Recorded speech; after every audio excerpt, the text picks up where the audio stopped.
Arsenal needing to win to keep the pressure on Manchester United and control their own fate.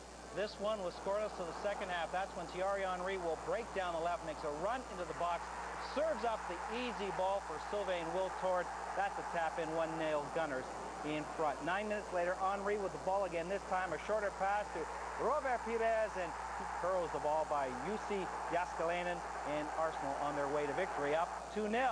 But the Trotters wouldn't go away, and in the 74th minute from a corner, Cranston's long effort hits the post. Arsenal defenders are nowhere to be seen after that, and Yuri Yorkaev has David Seaman at his mercy.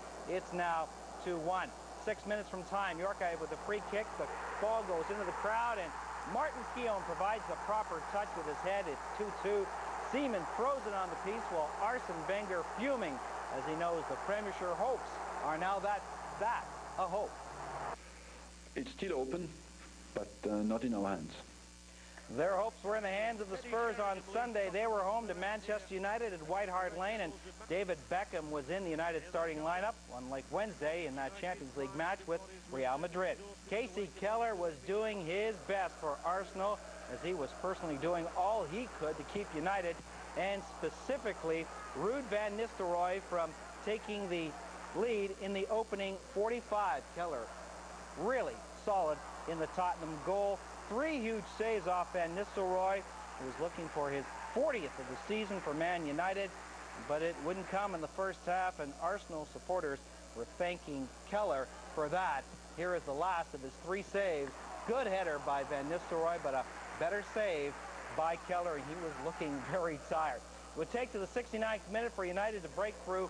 Beckham with a long cross to Ryan Giggs. He sends the ball into the middle to Paul Scholes, and as we know, Scholes scores goals, and that one was a big one considering what was at stake in this match.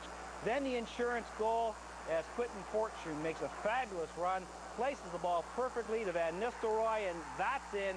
That's number 40 for United this season, the 200th of his United career, and that could be game, set, and match when it comes to the Premiership title race. Manchester United win 2-0. They deserve a lot of credit. They're a top team, and we have an important match next Saturday against Charlton at Old Trafford. But you know, obviously we're in a strong position, but we've let things slip before. So again, this is where the experience comes into it. We just stay focused for next Saturday, and hopefully we can get a win.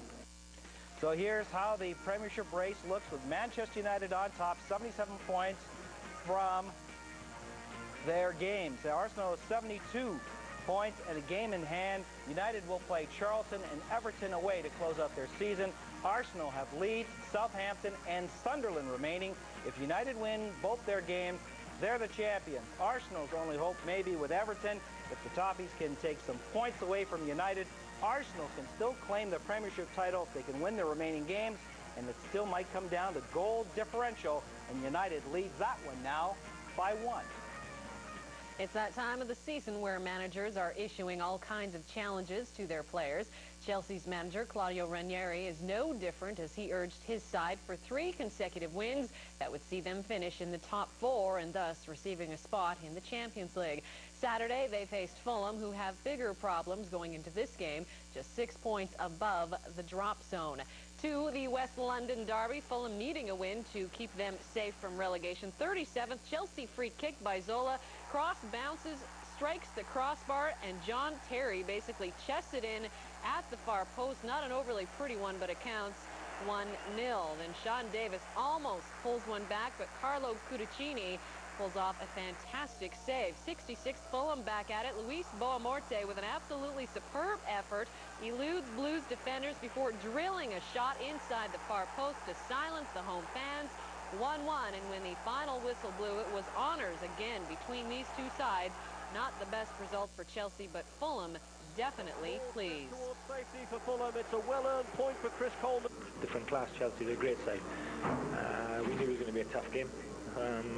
Obviously, there's the added edge because that's the local derby, and so of course, yeah, it was a great point for us. But we know we weren't hanging on for 90 minutes. You know, we took the game to Chelsea as well, and maybe we could have even nicked it at the end. But no, it was a good point, and I'm delighted for the team. Sunderland hosting Newcastle. 26th minute, Alan Shearer collides with Sean Thornton, and the skipper was not the same after that, leaving the game with a possible calf injury. Not good news for the Magpies. Sunderland close to scoring when David Bellion tests Shea Given at point-blank range. 2 minutes before the break, Solano to Craig Bellamy, and Kevin Kilban trips him up in the box, and the referee does indeed call a penalty on the Irish international. Not an overly harsh play, but nonetheless, Solano will send Thomas Sorensen the wrong way, and Newcastle leads 1-0. That was the final as Mick McCarthy's men loses their 13th straight in the Prem. A costly error. We're coming away losers again. Great atmosphere, everything about the day, the game, the passion, the feeling for it. It was excellent, and I'd like to sample some more of it fairly soon. They dogged us. We had a bit more pace and a bit more penetration, perhaps a bit more ability in the side, but they tried to cancel that out with high work rate. And by and large, they went a long way to do that, to be honest. At the Hawthorns, Liverpool, the guest, and what a match this was. Murphy to Michael Owen, who gets away from Sean Gregan and drills a low shot past keeper Russell Holt. That's his 99th goal for Liverpool, 1-0. Well, 100 just around the corner, up 2-0 now. 48th minute, Gerrard's cross will be tapped in by Owen at the far post, and that will go down as Owen's century for the Reds, as he now joins an elite list with names such as Alan Shearer and Les Ferdinand. And it's 3-0 Liverpool. 60th. Owen completes the hat-trick. Milan Baros will send it over to Owen, who scores another easy-looking goal in Liverpool, handing it to West Brom 4-0. 6 minutes later, Owen had one more left in, and Murphy plays a nice ball to the boy wonder, where he slots home his 4th of the match. Reds go on to the 6-0 victory, and after Owen talked about the goal that put him in elite company. I was told there was, I think, 7 or 8 players that have done it for Liverpool to reach 100 league goals. So it's quite a nice bracket, nice list to be involved in. There's been some unbelievable players that have played for Liverpool in the past, and when you look at the list, well, when I go, it's going to look of happy reading, because it's certainly some top players on there. Well, we already know that Sunderland and West Brom are confirmed for demotion to Division 1 next season, but West Ham still hold out hope of staying in the Prem with the big boys, but they need wins, and they look to do that without manager Glenn Roeder, who was admitted to hospital this week after suffering a minor stroke. Trevor Booking's 3-match survival mission began at Main Road, where West Ham were up against Manchester City. First half, and City's Robbie Fowler looks to have a sure goal as he takes the ball from David James. It would be Rufus Brevet who saves the day.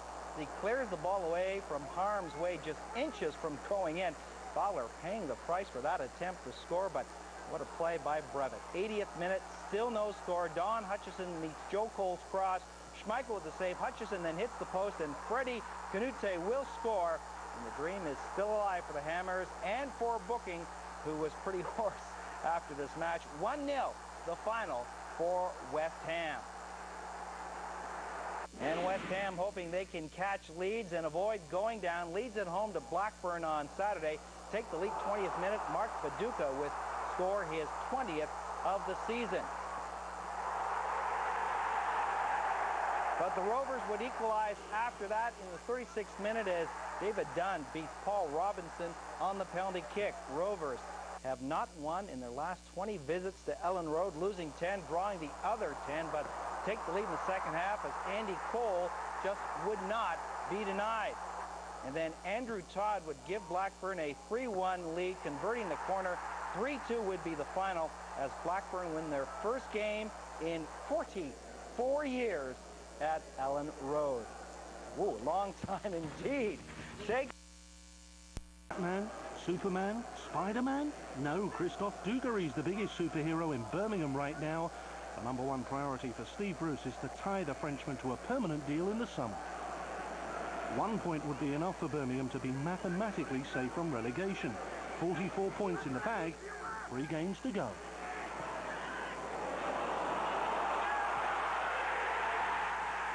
As I suggested, Dugarry seems to have special powers.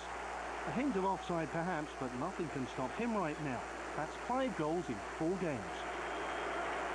Middlesbrough were trying to avoid a 3rd straight defeat, but even Stephen Clements has developed X-ray vision. Clement saw through the wall and Birmingham could afford to relax. Hardly the best wall though. Boateng and Job left an inviting gap. No Juninho, no Jeremy. Borough had to find some new inspiration. Hugo Efiog's header off the line by Brian Hughes. Birmingham were heading for their 4th consecutive win in the Barclaycard English Premier League. Not only enough to survive, but enough to put them 5 points above their Great Midlands rivals Aston Villa. It's a great time to be blue.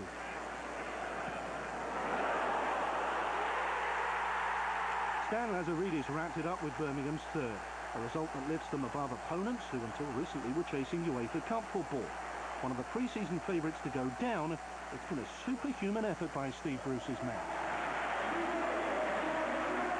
We know other teams maybe have sometimes got better players than us, and we've really got to get amongst people and try and upset their rhythm. And that's what we've done today. We didn't really let them get playing, and we hustled and bustled them a little bit, but we played some good stuff as well, I thought. So we're just delighted to be known. Real people, real. Peter Reid and Graham Souness were renowned for their ability to scrap as players. Now they're doing it for quite different reasons as managers. A 2-0 victory over Fulham on Tuesday night had taken Leeds to the 41-point mark. The way the season's going, that might not be enough to survive. Mark Viduka's form gives them greatest cause for celebration. No Premiership striker can match his goal-scoring spree right now. 12 in 8 matches, 1-0 after 21 minutes. Blackburn had been misfiring in attack against Bolton last time out. But this time they were given a helping hand. Craig Short had spotted it, and so too had referee Paul Durkin. It couldn't have been more blatant by Michael Dewberry. David Dunn from the spot. 1-1 thanks to Dunn's 8th goal of the season. Passion on the pitch, desire and determination in the dugout. Rovers had again started with a partnership of Cole and Sukur. But after an hour, York replaced Sukur and played in his old Manchester United teammate. Cole's first league goal since the turn of the year. Lucky the one Robinson in Leeds' goal. 9 minutes later, Blackburn and Damien Duff went for the kill. Andy Todd was another substitute, but his arrival had gone unnoticed by Leeds. His first ever goal for the club made it 3-1. Graham Souness had been angered by what he felt was an overly aggressive Leeds display. But no wonder the Yorkshiremen are anxious. With Arsenal and Villa to come, they can still be caught.